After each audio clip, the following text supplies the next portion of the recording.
Log number 1297. Date May 4th, 2021. Thanks to Miss Marie's cooperation, we now know that she was the Inkling that rescued the Sapphires from a species known as Octarians.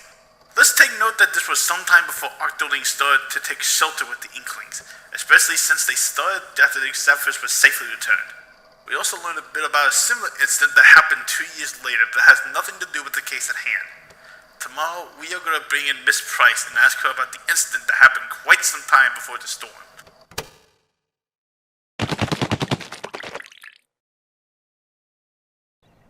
What is up, my space and women, as well as all my fingers out there? My name's Nathan16, and welcome back to Splatoon!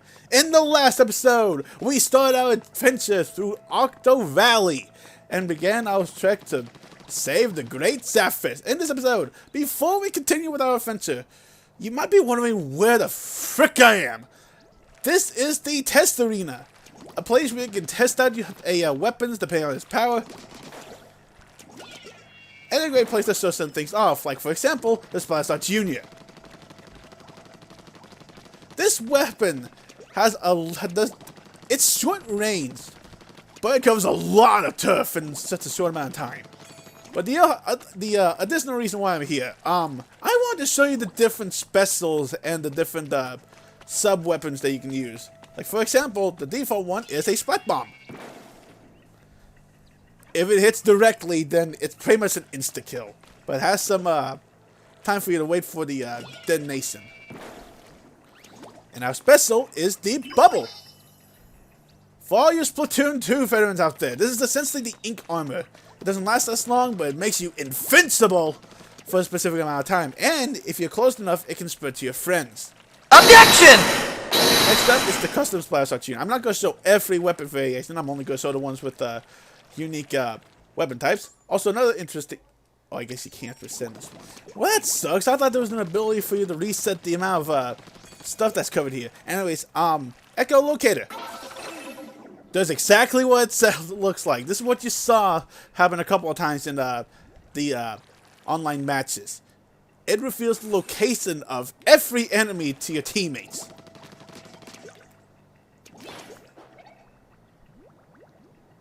I don't remember what the sub was called. Objection!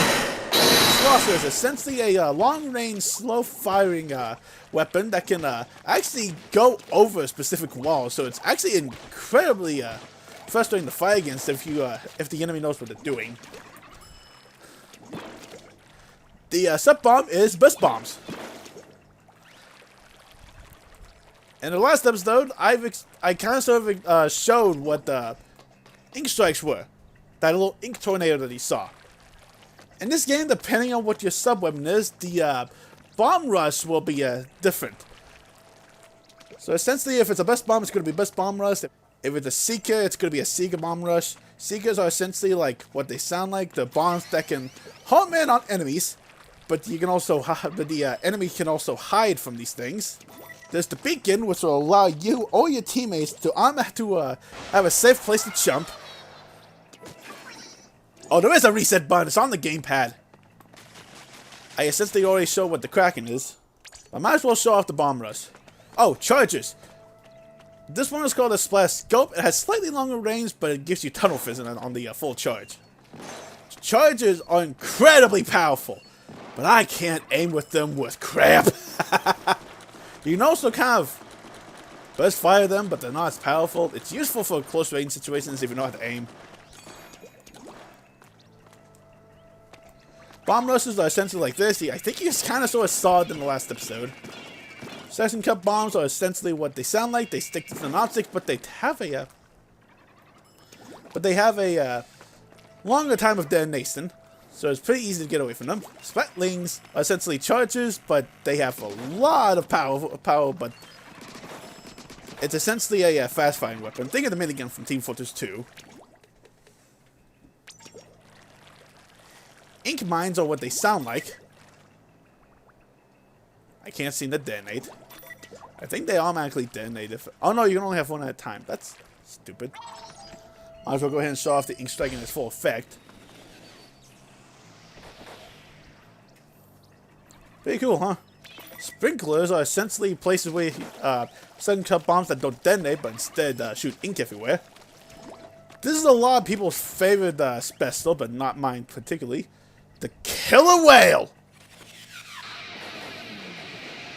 Any Smash player will recognize this thing. This is the game where it originated from. Then there's the Ink Wall. It's essentially a shield, but if you throw it a very specific way... Yeah, if it lands on top of an enemy, it's an insta-kill. I don't know if it works this way in Splatoon 2, but I would not recommend trying it because it's very hard to time. This thing was essentially a mini echolocator. These big old W's here are essentially like harder to defeat the enemies. Like they have 500 health. So I think they're meant to show how long it takes for you to probably kill one of those things, even with an insta-kill weapon. I'm pretty sure I showed this off. This is the Inksuka. You want to be careful when shooting it from the behind a wall because if it hits the wall, then it loses a little bit of its power. I always showed off the Kraken in the last episode. And I think that's everything I can show. Maybe I'm missing something, I'm not sure. But for now, let's head onward back to Octo Valley. So in the last episode, we defeated the Great Octo Stamp. Or the Mighty Octo Stamp, sorry. In this one, we will activate this ink rail and move on to the next area.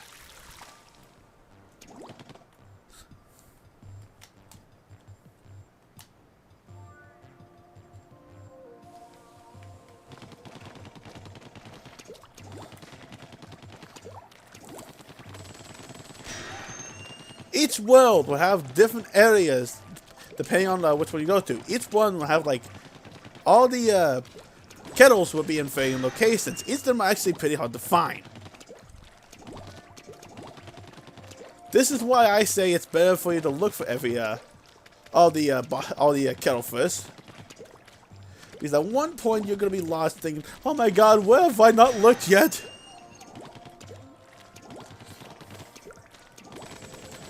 Also, since there are more levels in each world, I'm thinking 3 to 4 worlds per video. Also, I'm pretty sure this one is based off Blackberry Skate Park, which is kind of fitting with, because of the fact that it's one of the things we saw yesterday. Okay, I see what it is now. Whoa! Ho! Ho! Hey! Oh! I guess I should explain. You can technically die in this area. I don't think it makes you lose life. Speaking of which, that little icon on the upper left corner, that is where your lives are. You have 3 lives per level. I'm pretty sure they regenerate a little bit as you reach each checkpoint. So, yeah. Sorry about the cut there. I had to see something, but I might as well talk about it later. But for now, there's a good reason as to why you want to get all of the kettles refilled as soon as you can. You can super jump to them. Gusher Gauntlet, take to the skies.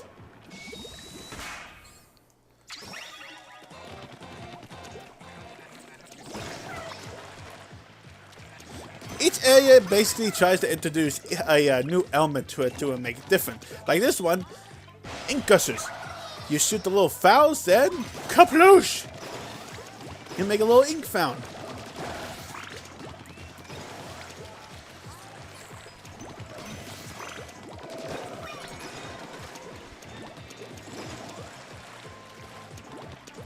I don't think an enemy can shoot these things in this game, at least not in terms of like single player. Oh, you thought you saw the last of the Mighty Octo Stamp? Well, technically, yes, but these are little mini Octo Stamps. Oh, there's like 3 of them! I thought there was just the one. No, that caught me off guard. But yeah, they're like mini Octo Stamps at the defeating the Mighty one. Oh God, oh frick, oh God! I guess I should have done that instead. Okay.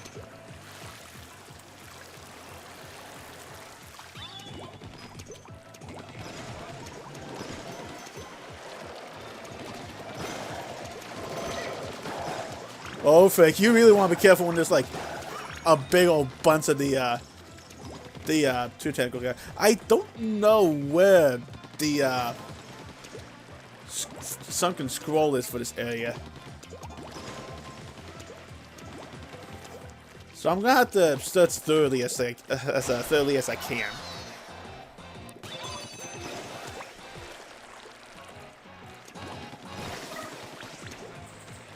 I smell a surface! Check it out with the gamepad, eh? Oh, yeah, if you want to get everything in a level, you want to take the alternate paths from time to time. Because I'm pretty certain one of these paths, the, sunken scroll is going to be at.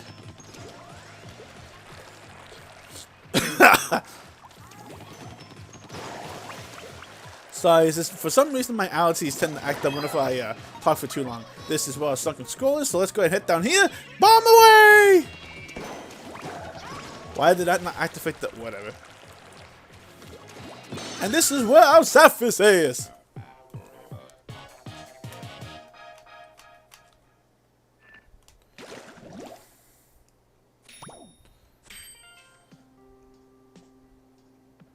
This scroll was found in a deep rock layer. Its age estimated as approximately 2,000 years. It details the ancient turf wars of the time. It seems the basic 4 vs 4 battle format had already been established on this stage. Yeah, turf wars have been a thing for a long time now. So okay, I already explained that, Captain. Might as well go ahead and get burst bombs and seekers since I'm here. Actually, I guess I can technically upgrade the burst bombs and get the seekers.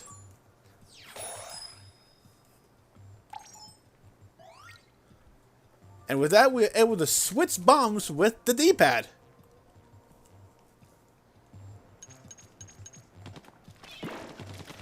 Believe it or not, there is a bomb rush ability in single player.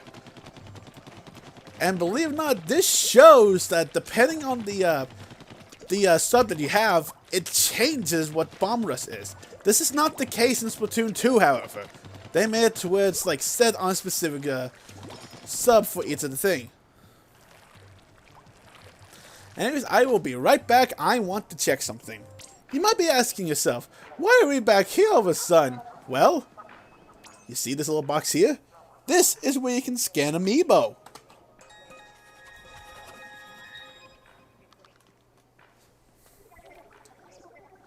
Dude, let me tell you, I am so glad you called me. And yes, I called this one Aqua for some reason. Don't ask.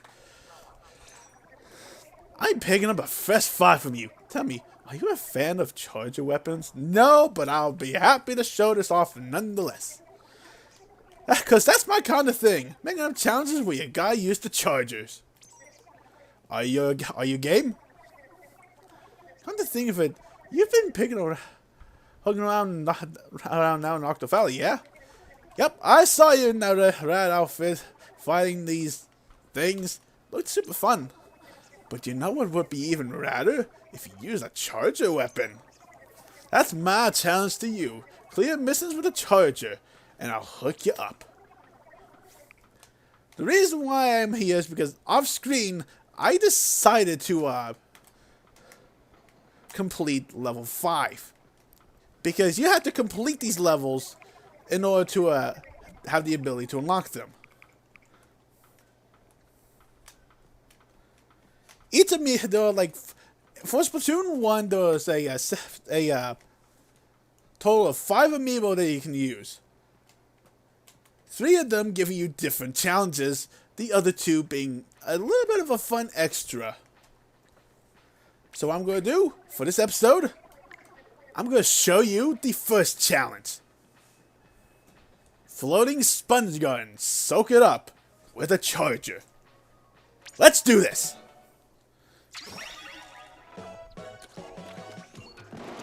Chargers are long-range weapons that are pretty powerful if you know what you're doing. Now for these challenges, you cannot switch between the different bombs. You are restricted to the one. Say inflate, you piece of frick! Oh, you want to be careful because enemy attacks can also shrink the sponge.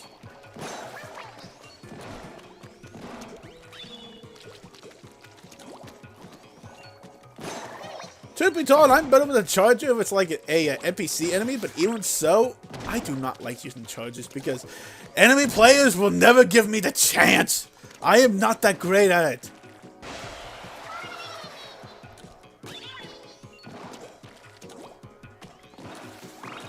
And no, I'm not going to show you what I mean. I'll do that in another video in the future. Goodbye. Goodbye. I am horrible, I know.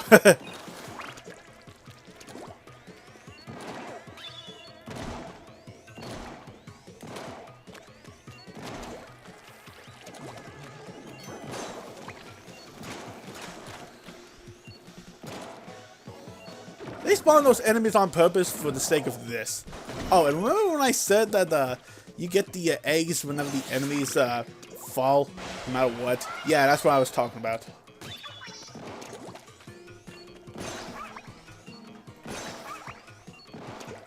Now, you know how there's that little laser whenever you charge this thing? Yeah, the enemies can see that too.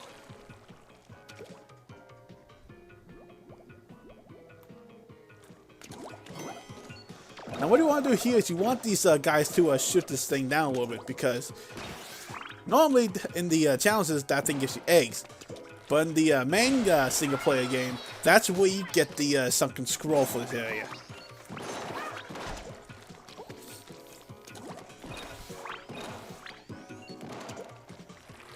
A lot of charger mains are going to be like, oh my god, you're doing horribly.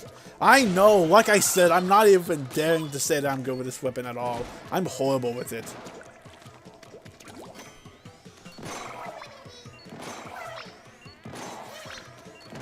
The only situation I'm good at is in a single player mode. Even then, it's kind of limited.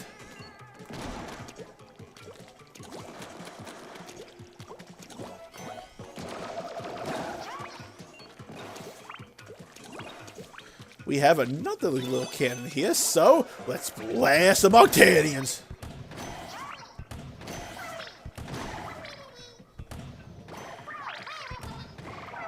Dead. No big surprise.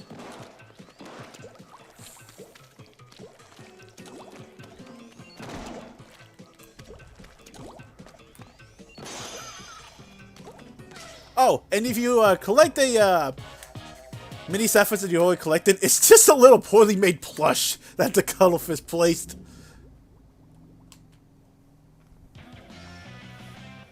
You get coins for completing a challenge. Noise. If you were to attempt to complete this stage again, you'll get less of a reward.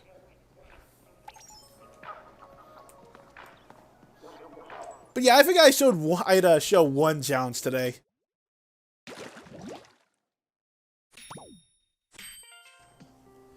The terrifying biology of the Inkling. Strength can leap up to 5 feet. Rain, simple and predatory. Bones, none. Eyes, can spot prey from 100 yards away. Defense, high pressure, high capacity ink sac. Well, that's terrifying to think about. Maybe next time I'll show another. But now though, let's head onward to level 6. Pelin Playground. Whispers on the wind. So mysterious.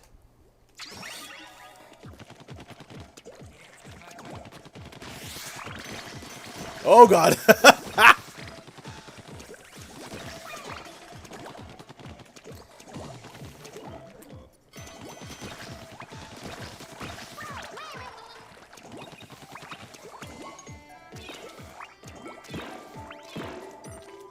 That was odd. By the way, I guess I should mention, burst bombs are not as powerful as a standard bomb or seeker. They deal less damage, but they use less ink, so you can essentially just double tap.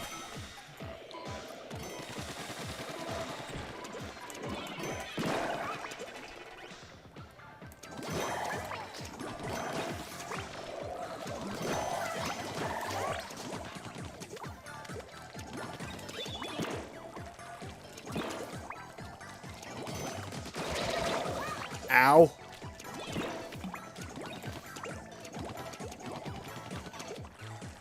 Now, I guess I should mention, not every episode is going to feature online multiplayer. Why? I'm not that great at it, and, well, I don't know. I want to get through this game pretty fast. Which is why I'm doing 3 levels per video. At least.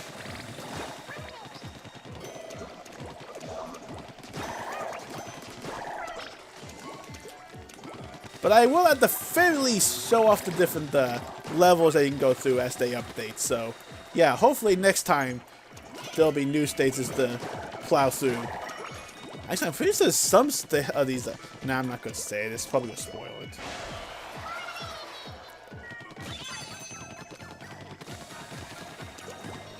Did I even collect the...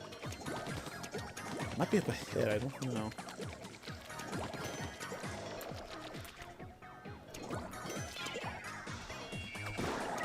He's like, oh no, this is what I was embracing for! I really don't know where the, second scroll is here. I might have missed it, who knows.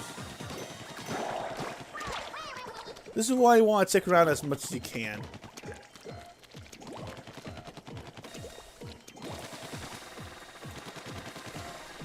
Oh, yeah, I think I missed the, sunken scroll.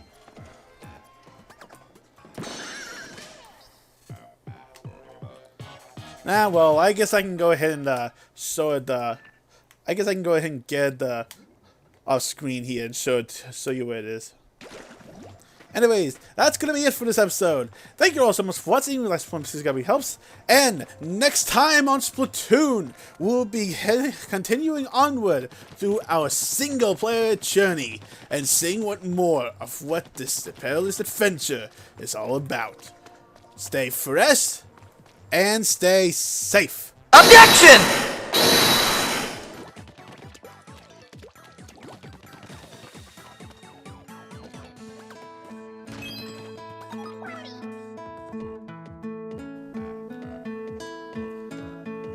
I am an idiot!